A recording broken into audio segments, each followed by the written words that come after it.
In this tutorial, I'll show you how to allow or block camera access in Google Chrome. Whether you want to protect your privacy or enable your webcam for video calls, Chrome makes it easy to manage camera permissions.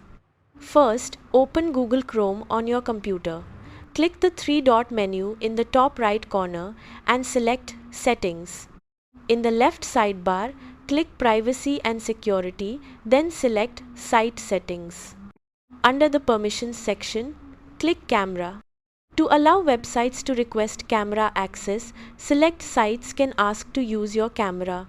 Chrome will ask for your permission whenever a website wants to use your webcam. If you want to block camera access completely, select Don't allow sites to use your camera.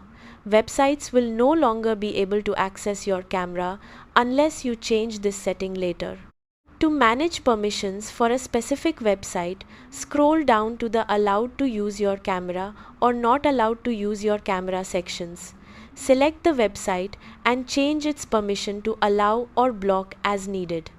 If a website still can't access your camera, make sure your camera is connected, not being used by another application, and that your operating system has granted Chrome permission to use the camera. That's how to allow or block camera access in Google Chrome. Thanks for watching.